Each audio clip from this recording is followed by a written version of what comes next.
Anggi Oktarinda, Berita dan Cerita, membawa kisah dan kabar dari mana saja. Welcome to Switzerland.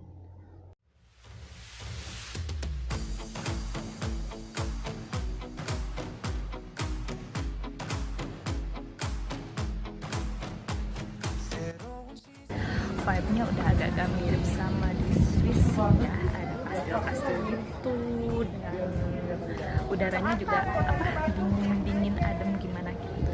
Tapi sesungguhnya ini tuh bukan di Swiss. Kita buka dulu. Sesungguhnya ini lagi di kampung halaman aku di Bandung. Kalau di Bandung ngapain pembukaannya harus welcome to Switzerland dong? Jadi dalam rangka mengenang perjalanan yang lalu, Anggi Oktarinda Berita dan Cerita kali ini bakalan berbagi kisah waktu solo trip beberapa waktu lalu ke Swiss. Tepatnya pada musim gugur 2018 lalu. Check it out. Switzerland atau Swiss, sebuah negara di Eropa Tengah yang berbatasan langsung dengan 5 negara: Jerman, Austria, Italia, Prancis, dan Liechtenstein. Sebuah negara pegunungan yang luasnya hampir sama dengan luas Jawa Barat ditambah Jakarta dan Banten, yang terkenal dengan pegunungan Alpennya, danau-danau indah, keju, dan coklat. Jadi waktu itu akhir September 2018, aku dapat tugas buat ke Swiss. Ada acara misi fact finding on Swiss Fintech gitu yang digelar oleh Kedutaan Besar Indonesia untuk Swiss sekitar 4 hari full di awal November 2018. Itu aku dari Indonesia berangkat sendiri. So, segala persiapan pun diurus sendiri. Mulai dari ngatur jadwal keberangkatan, apply visa dan ngurus-ngurus tiket pesawat dan penginapan, sampai ke urusan asuransi perjalanan dan nuker uang. Ya iyalah ya, nukerin uang mah perlu. Anyway, asuransi perjalanan ini perlu loh. Selain buat syarat visanya keluar, aku juga sebelumnya pernah punya pengalaman gak enak waktu traveling ke negara tetangga gara-gara gak pakai asuransi perjalanan gitu. Masih saja sih kalau kita mau pergi-pergi ke luar negeri mendingan urus asuransi perjalanan. Singkat cerita, Kamis tengah malam kelar deadline di kantor, langsung lari ke bandara buat ngejar pesawat penerbangan jam 12 malam. Pak TikTok deh, pokoknya seru banget. Packing udah diberesin dari hari sebelumnya. Segala perlengkapan action, kerjaan, sampai urusan perut aman blas rapi jalin. Ke Swiss sebetulnya ada penerbangan langsung. Tapi waktu itu aku naik Emirates yang transit dulu di Dubai. Jadi jam 12 malam dari Jakarta, 7 jam di udara menuju ke Dubai, transit di Dubai selama 3 jam, lanjut lagi penerbangan ke Zurich selama 8 jam. Nah, Dubai itu salah satu bandara yang selalu ramai. Lumayan lah 3 jam di Dubai bisa keliling-keliling sebentar. Terus waktu yang lama di pesawat juga bisa dipakai buat nyelesain beberapa kerjaan sambil diselingin makan, nonton film, dan ngobrol sama tetangga kursi. Di pesawat dari Dubai ke Zurich, duduknya tetanggaan sama sepasang suami istri tua yang tinggal di Zurich. Mereka habis jalan-jalan gitu di Dubai. Dan mereka agak takjub gitu ngelihat aku, cewek kecil, mungkin kelihatannya kurus kering lah ya buat ukuran mereka, kerudungan, pergi sendirian ke negara mereka. Gak kerasa 8 jam udah lewat. Jam 12.25 siang waktu setempat, pesawat kami pun tiba di Bandara Internasional Zurich. Aku pun say goodbye sama si tetangga kursi. Gak lupa mereka juga bilang good luck buat trip aku dan enjoy Swiss. Pastilah. Di Zurich Airport ini, layanan bagasinya cepet banget. 10 menit doang dan kita udah ketemu lagi sama koper kita. Itu kan kayak wow gitu. Muka capek pas nyampe Swiss, 18 jam perjalanan. Pertanyaan pertama dari petugas imigrasi adalah, "Are you travel alone, ma'am?" Alright, sangat jelas kali ya. Nah, karena jalan sendirian rada bingung, tapi untung ada ini nih, Switzerland Info. Ini udah sepi, tadi ramai banget pas nyampe. Oke lah, sekarang kita cari kereta. Semangat! Kota pertama yang akan saya kunjungi adalah Bern, salah satu kota tua di Swiss dan ibu kotanya Swiss. Ada beberapa pilihan transportasi untuk ke Bern dari bandara ini. Tapi yang paling menarik untukku tentu aja kereta api dong. Yup, sebagai anak yang tumbuh bersama kereta api dari kecil sampai segede gini, pengalaman naik kereta api di Swiss itu tuh rasanya kayak mengundang minat gitu. Dan untuk ke stasiun kereta apinya nggak susah, karena sudah connecting langsung ke bandara. Untuk dapat tiketnya juga nggak susah. Begitu tiba di pintu kedatangan, kita bakal disambut oleh pusat informasinya bandara. Dan di sana, kita juga bisa sekaligus pesan tiket kereta api buat perjalanan ke stasiun manapun di Swiss. Beli paket internet atau pulsa telepon juga bisa di sini. Ada salah satu yang menarik, itu namanya Swisspass. Swisspass ini tuh kayak sebuah sistem tiketing yang terpadu antar moda-moda transportasi publik yang ada di Swiss. Berlakunya selama 3 hari unlimited. Jadi selama 3 hari itu kita bisa naik turun berbagai kereta, bis, dan kapal yang mengelilingi 90 kota di Swiss ini. Terus selain itu kita juga bisa masuk ke 500 museum yang ada di Swiss. Jadi kalau kamu memang mau ngehabisin 3 hari full buat wisata keliling Swiss, Swisspass ini worth it banget. Cuman kalau kamu memang nggak berencana bener-bener keliling dalam 3 hari, harganya lumayan sih sebetulnya. Karena kota pertama yang aku datangi itu Bern, aku beli 1 tiket menuju stasiun Bern. Tarifnya 86 Swiss franc, kalau dirupiahkan sekitar 1 juta kurang sedikit lah. Soalnya 1 Swiss franc sama dengan 15.000 rupiah. Dari pintu kedatangan di Bandara Zurich, kita cukup nyebrang zebra cross, terus turun ke bawah. Langsung deh ketemu sama pintu masuk ke peron keretanya. Berangkat dari stasiun awal ini banyak tempat duduk kosong, jadi banyak pilihan kursi. Jarak Zurich ke Bern itu sekitar 126-130 km. Ya, kurang lebih Jakarta-Bandung lah.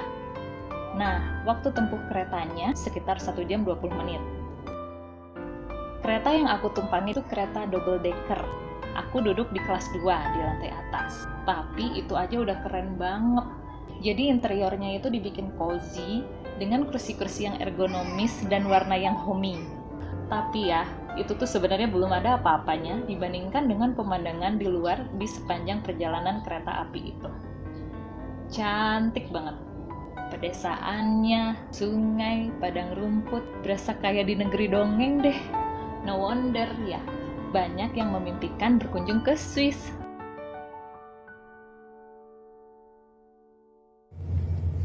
Kereta yang kutumpangi memasuki kota Bern pukul 3 sore.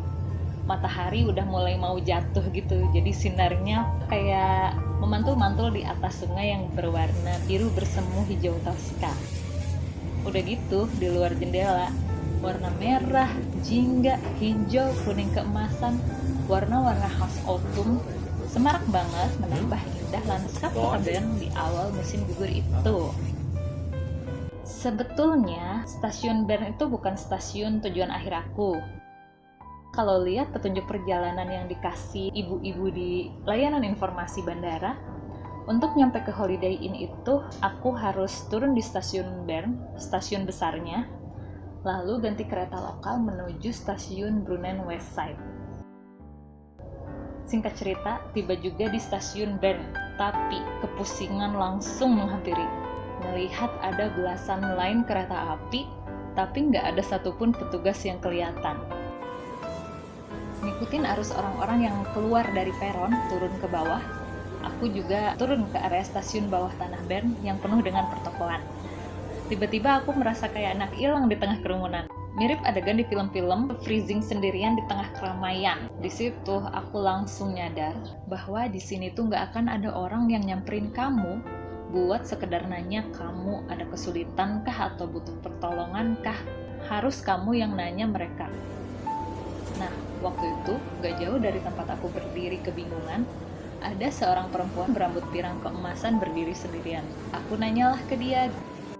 Setelah dibantu sama Mbak Monica itu, aku pun jalan ke arah peron kereta. FYI ya sobat, ke arah peronnya itu harus naik tangga. Dan aku bawa koper seberat 28 kg, ditambah ransel dan bawa tas teng-tengan yang isinya laptop. Demi melihat tangga yang berundak-undak dan koper segede gaban, itu rasanya hati pengen meleleh banget. Tapi tenang pemirsa, itu belum selesai. Tiba di atas malah semakin bingung karena nggak ada kereta, nggak ada penanda, terus nggak ada juga satu makhluk pun yang bisa ditanya. Untungnya tiba-tiba lewat anak muda setempat gitu, anak gaul Swiss sih kayaknya. Pakai headset di telinganya, rambutnya pirang panjang, dicempol. Kutanyalah dia. Terus dia lihat tiket yang aku pegang. Katanya, "Oh, ini sih bukan jalur di sini. Kita harus pindah peron." Can you imagine harus turun tangga lagi dong bawa-bawa koper segede gini? Si anak muda ini ngelihat aku kesusahan membawa koper segede alaihip gambreng gitu. Dia pun nawarin bantuan. Terus ya, kan aku nggak enak lah sama orang yang baru kenal. Jadi basa-basi lah aku bilang, "Nggak apa-apa, I'm okay, bla bla bla bla bla." Yang dalam sekian detik kemudian langsung aku sesalin. Karena nggak kayak di Indonesia. Orang setempat itu, kalau kita bilang nggak, ya mereka nggak akan maksa. Mungkin maksudnya untuk menghormati privasi kali ya. Jadi ketika aku bilang nggak usah, aku oke-oke aja bawa-bawa ini, terus dia jawabnya cuma, "Oh ya udah kalau gitu." Itu rasanya kayak mamam lah itu Anggi bawa-bawa lagi koper segede gitu sendirian, turun peron dan naik lagi ke peron yang seharusnya 2 kali. Padahal di sebelah ada yang udah mau nolongin. Jadi ya sobat, pesan moralnya adalah kalau mau basa-basi, mendingan pikir ulang lagi deh, nanti rugi. Tiba di peron 12A, kereta lokal yang akan kutumpangi ternyata udah ada. Aku pun berpisahlah dengan si Peter dan bilang terima kasih. Ternyata perjalanan kali ini lumayan cepat. Cuman sekitar 10 menit di atas kereta, aku udah sampai di stasiun Brunnen Westside. Dan jeng jeng jeng jeng, ternyata hotel yang aku book, Holiday Inn, deket banget sama stasiun, langsung di depan mata. Jalan kaki cuman sekitar 3 menit, 4 menit, 5 menit, tergantung kecepatan Anda teman-teman. Jam 4 sore akhirnya aku tiba di depan resepsionis Holiday Inn Westside. Check in, rapih-rapihin barang, lalu siap-siap deh buat keluar dan explore area di sekitar hotel. Perjalanan sendirian ke benua baru selama hampir 24 jam sejak meninggalkan apartemen di Jakarta Pusat sampai tiba di penginapan di kota Bern. Itu satu kata, wow, banyak jackpot, tapi banyak serunya juga. Jadi waktu itu nyampe penginapan di kota Bern jam 4 sore waktu Swiss. Sempat keliling hotel sebentar, tapi waktu itu rasanya benar-benar ngantuk banget. Akhirnya nggak lama itu balik ke hotel, terus jam 7 malam udah benar-benar kapok. Perbedaan waktu antara kota Bern dengan kota Jakarta sekitar 6 jam. Jadi jam 7 malam di Bern, waktu itu di Jakarta jam 1 pagi. Ya wajar sih kalau ngantuk banget, yang jelas ketemu kasur, tidur, besoknya badan udah ready buat strolling Bern. Kayak gimana cerita strolling Bern? Nantikan di Undock Terindah, berita dan cerita di kisah selanjutnya.